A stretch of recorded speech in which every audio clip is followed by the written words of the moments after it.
जय श्री राधे, जय श्री कृष्ण। मंदिर श्री बंसी वाले महात्मा यूट्यूब चैनल की ओर से हम आप सभी भक्तों का हार्दिक अभिनंदन करते हैं। आज हम आपको सुनाने जा रहे हैं श्रीमद् भागवत महापुराण के 8वें स्कंद के दूसरे अध्याय की परम पावन कथा। इस अध्याय का नाम है ग्रह के द्वारा गजेंद्र का पकड़ा जाना। बोल श्री राधा कृष्ण भगवान की जय।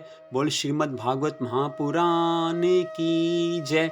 पिछले अध्याय की कथा में आपने सुना था कि राजा परीक्षित ने श्री सुखदेव जी महाराज से पूछा था कि हे प्रभु, अब आप वो कथा सुनाइए कि जिसमें भगवान ने गजेंद्र को ग्रह के फंदे से छुड़ाया था। तो अब उससे आगे दूसरे अध्याय की कथा जो कि इस प्रकार है। श्री सुखदेव जी महाराज ने राजा परीक्षित से कहा है कि हे परीक्षित, क्षीर सागर में त्रिकूट नाम का एक प्रसिद्ध सुंदर और श्रेष्ठ पर्वत था। वह 10,000 योजन ऊंचा था। उसकी लंबाई चौड़ाई भी चारों ओर इतनी ही थी। उसके चांदी, लोहे और सोने के 3 शिखरों की छटा से समुद्र, दिशाएं और आकाश जगमगाते रहते थे। और भी उसके कितने ही शिखर ऐसे थे जो रत्नों और धातुओं की रंग बिरंगी छटा दिखाते हुए सब दिशाओं को प्रकाशित कर रहे थे। उनमें विविध जाति के वृक्ष, लताएं और झाड़ियां थी। झरनों की झरझर से वह सदा गुंजायमान होता रहता था। सब ओर से समुद्र की लहरें आ आकर उस पर्वत के निचले भाग से टकराती।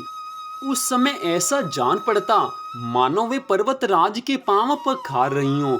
उस पर्वत के हरे पन्ने के पत्थरों से वहां की भूमि ऐसी सांवली हो गई थी जैसे उस पर हरी भरी दूब लग रही हो। उसकी कंदराओं में सिद्ध, चारण, गंधर्व, विद्याधर, नाग, किन्नर और अप्सराएं आदि विहार करने के लिए प्राय बने ही रहते थे। उस स्थान पर बहुत सी नदियां और सरोवर भी थे। उनका जल बड़ा निर्मल था। वहां पर देवांगनाएं स्नान करती थी जिससे उनका जल अत्यंत सुगंधित हो जाता था। उसकी सुरभि लेकर भीनी भीनी वायु चलती रहती थी। पर्वतराज त्रिकूट की तराई में भगवत प्रेमी महात्मा भगवान वरुण का एक उद्यान था।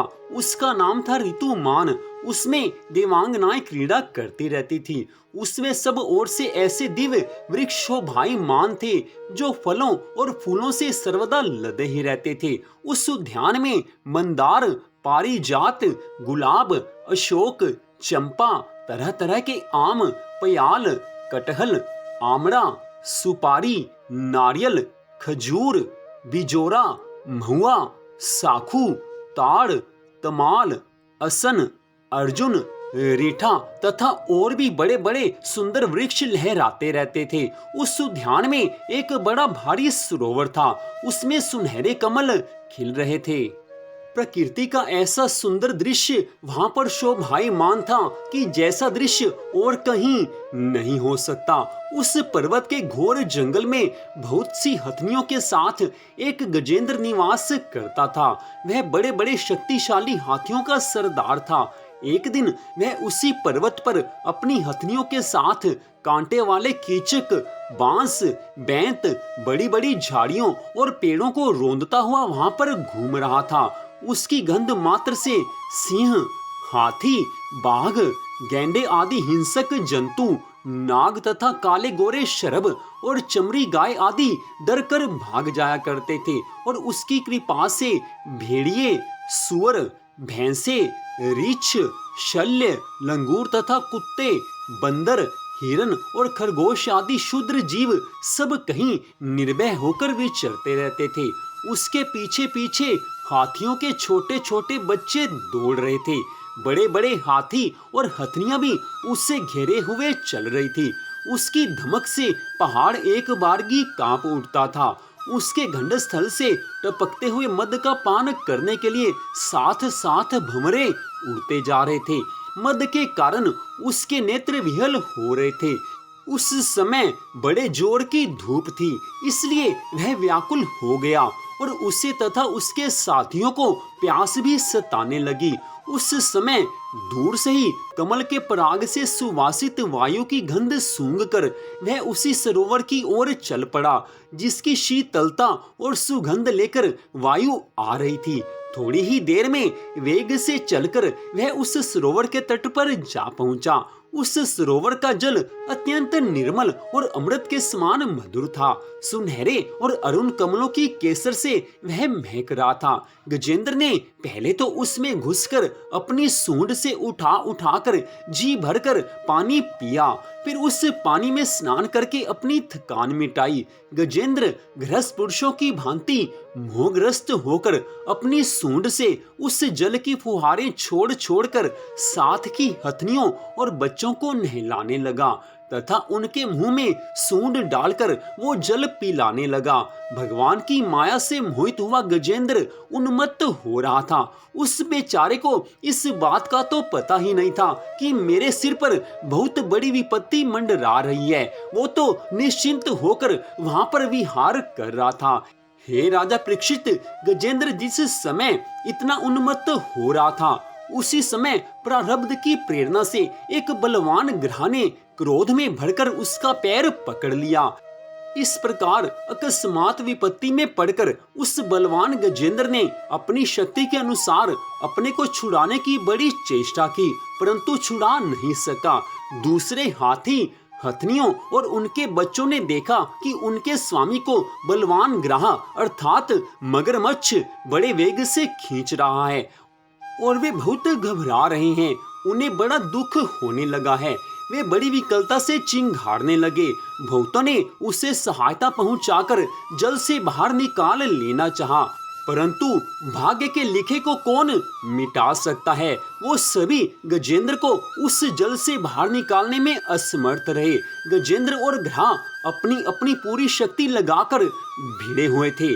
कभी गजेंद्र ग्रह को बाहर खींच लाता तो कभी ग्रह गजेंद्र को भीतर खींच ले जाता। हे परीक्षित, इस प्रकार उनको लड़ते लड़ते 1000 वर्ष बीत गए और दोनों ही जीते रहे। यह घटना देखकर देवता भी आश्चर्यचकित हो गए। अंत में बहुत दिनों तक बार बार जल में खींचे जाने से गजेंद्र का शरीर शिथिल पड़ गया। न तो उसके शरीर में बल रह गया और न ही उसके मन में कोई उत्साह रह गया। शक्ति तो उसकी क्षीण हो ही गई थी। इधर ग्रह तो जलचर ही ठहरा, इसलिए उसकी शक्ति क्षीण होने के स्थान पर बढ़ गई। क्योंकि ग्रह अर्थात मगरमच्छ जल का प्राणी है, इसलिए जल में उसकी शक्ति बढ़ जाती है। वह बड़े उत्साह से और भी बल लगाकर गजेंद्र को अर्थात हाथी को खींचने लगा। इस प्रकार देह अभिमानी गजेंद्र अकस्मात प्राण संकट में पड़ गया और अपने को छुड़ाने में सर्वथा असमर्थ हो गया। बहुत देर तक उसने अपने छुटकारे के उपाय पर विचार किया। अंत में वह इस निश्चय पर पहुंचा कि यह ग्रह विधाता की फांसी ही है। इसमें फंसकर मैं आतुर हो रहा हूँ। जब मुझे मेरे बराबर के हाथी भी इस विपत्ति से ना उबार सके, तब ये बेचारी हथनियां तो छुड़ा ही कैसे सकती हैं। इसलिए अब मैं संपूर्ण विश्व के एकमात्र आश्रय भगवान की ही शरण लेता हूँ, जो सबकी रक्षा करने वाले हैं, सदा सबकी रक्षा करते हैं, हर प्राणी की रक्षा करते हैं, और जो उनकी शरण में चला जाता है उसको तो वो हर संकट से बचा लेते हैं। इस समय जो संकट मेरे प्राणों पर आया है उससे मेरी रक्षा और कोई नहीं कर सकता। मेरे साथ के सगे संबंधी भी मुझे बचा नहीं सके। मेरे में इतनी शक्ति नहीं है कि मैं अपनी रक्षा कर सकूं। इसलिए उस परम पुरुषोत्तम पुराण पुरुषोत्तम भगवान की मैं शरण लेता हूँ। काल बड़ा बली है, यह सांप के समान बड़े प्रचंड वेग से सबको निगल जाने के लिए दौड़ता रहता है। इससे अत्यंत भयभीत होकर जो कोई भगवान की शरण में चला जाता है उसे वे प्रभु अवश्य अवश्य बचा लेते हैं। उनके भय से भीत होकर मृत्यु भी अपना काम ठीक ठीक पूरा करता है। वही प्रभु सबके आश्रय हैं। इस समय केवल एकमात्र प्रभु ही मेरे रक्षक हैं। मैं उन्हीं की शरण ग्रहण करता हूँ। इस प्रकार श्री सुखदेव जी महाराज जी परीक्षित जी महाराज को बड़ी सुंदर कथा सुना रहे हैं। श्रीमद् भागवत महापुराण की बड़ी दिव्य बड़ी चमत्कारी कथा है ये। जो इस कथा को पूरी श्रद्धा भावना से सुनता है उसकी भगवान हर पल रक्षा करते हैं। इस कथा में आगे आएगा कि किस प्रकार गजेंद्र ने भगवान की स्तुति की है और ठाकुर जी ने, भगवान श्री हरि विष्णु जी ने उसकी रक्षा की है। तो इस कथा को आप श्रद्धा भावना से सुनते रहें। श्रीमद् भागवत महापुराण की एक ये ऐसी दिव्य कथा है कि जिसको सुनकर भगवान के प्रति भक्ति बढ़ती है। गजेंद्र के ऊपर जो संकट आया है, उस संकट से अपने आप को छुड़ाने के लिए उसने भगवान की शरण ग्रहण की है। जो भगवान की शरण में एक बार भी चला जाता है, उसकी प्रभु सदा रक्षा करते हैं। गजेंद्र मोक्ष के नाम से जाने जाने वाली इस कथा का 3 अध्यायों में वर्णन किया गया है। आप दूसरे अध्याय की कथा सुन रहे हैं। इससे आगे तीसरे और चौथे अध्याय की कथा में भी गजेंद्र मोक्ष की कथा है। श्रीमद् भागवत महापुराण की इस कथा को दिव्य कथा कहा जाता है। तो इस कथा को आप पूरी तरह से विशेष रूप से श्रद्धा भावना से सुनना। इस कथा का एक एक शब्द भगवान की कृपा प्राप्त करवाने वाला है। संकट में जिस प्रकार गजेंद्र अर्थात हाथी पड़ा हुआ है, ठीक ऐसे ही हम सभी मनुष्य जीवन में बार बार किसी न किसी संकट में, किसी न किसी परेशानी में, किसी न किसी मुसीबत में पड़ते रहते हैं। बार बार इस जीवन में हमें अनेक कठिनाइयों का सामना करना पड़ता है। उस समय हमें ये लगता है कि हम तो अपनी रक्षा नहीं कर सकते, कोई और भी हमारी रक्षा नहीं कर सकता। उस समय हमें गजेंद्र मोक्ष की इस कथा को ध्यान में रखना चाहिए और सीधा ठाकुर जी को पुकार करनी चाहिए कि हे प्रभु, आप हमारी रक्षा करो। इस समय हम ऐसे संकट में पड़े हैं कि जिससे कोई और छुटकारा नहीं दिला सकता। जिसके ऊपर आपकी कृपा होती है वही संकट से बच सकता है। हे प्रभु, जिस प्रकार आपने गजेंद्र को घ्राह के फंदे से छुड़ाया था, ठीक ऐसे ही मुझे इस दुख से, इस तकलीफ से, इस संकट से आप छुटकारा दिलाइए।